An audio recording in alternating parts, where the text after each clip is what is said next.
Hello, I'm Greg Jarrett. You're in the strategy room. Well, today, the final day of the 2016 election season, where we will finally learn who will lead our great nation as President of the United States. But after an eventful year, to say the least, how will the next president unite a nation that has become so incredibly polarized? Joining me now to talk about is Democratic strategist David Mercer, Republican strategist Brad Blakeman. Gentlemen, welcome to you both. Thanks. So, Brad, good to be with you. I mean, the acrimony, the divisiveness of this race has really been pretty historic. Can America unite after this? If so, how? Absolutely, we can unite. But the president-elect has got to remember that you have to unite America before you can lead her. And look towards signals of uniting. Look to the inaugural address. Look to the joint session of Congress, which follows within 2 weeks. Look for the places they visit, first and foremost, on their first domestic stops. Look at who they put into government for Senate confirmation.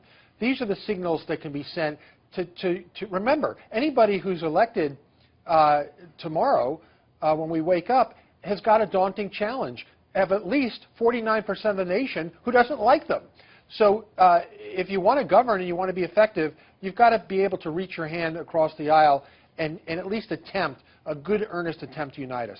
But, David, has this race really been a clarion call that Americans are yearning and demanding for change in Washington, D.C.?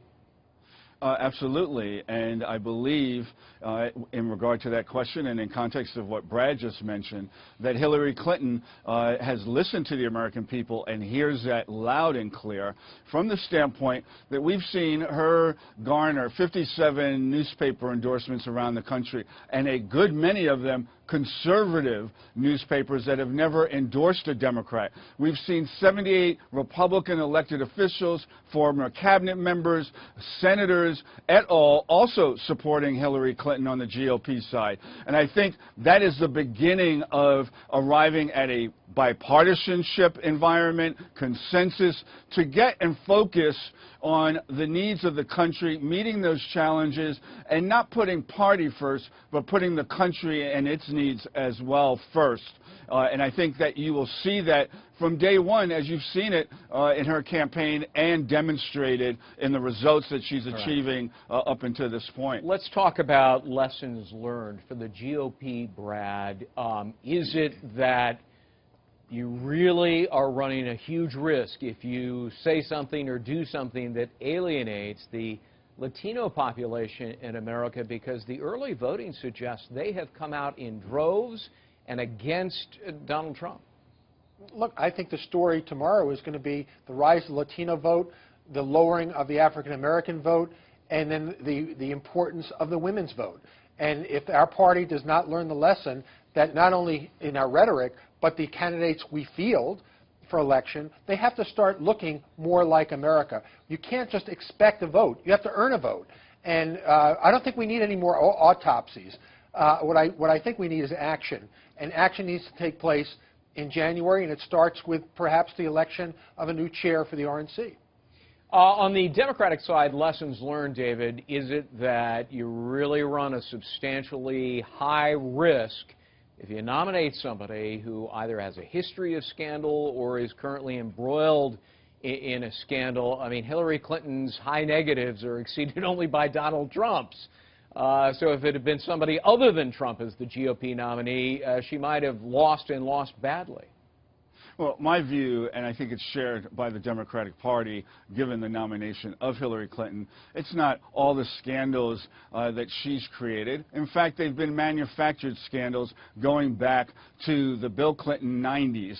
And that is, she may be a lightning rod for those things, but one thing we saw in the 90s is the Clintons know how to get things done and get it done to the benefit of the American people. Nobody manufactured her private server in the basement of her home other than Hillary Clinton.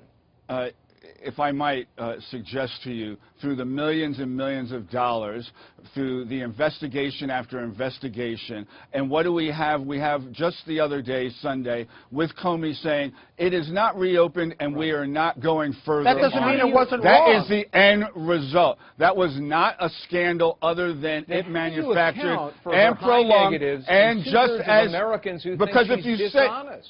Because if you say it enough, like we saw Kevin McCarthy say it and speak for all Republicans, the only reason we had a Benghazi investigation was not to get to the bottom of it, but to bring down Hillary Clinton's poll numbers. That's what Republicans need to understand. Hillary Clinton doesn't work. Hillary Clinton is a typhoid work. Mary of scandal. We'll see tonight that it does not work. She brings it upon herself. Okay? All right, Brad, last word, Brad, real quick. Look, Hillary Clinton brings it upon herself. You can pretend that she's not liked or that scandal seems to just happen upon her.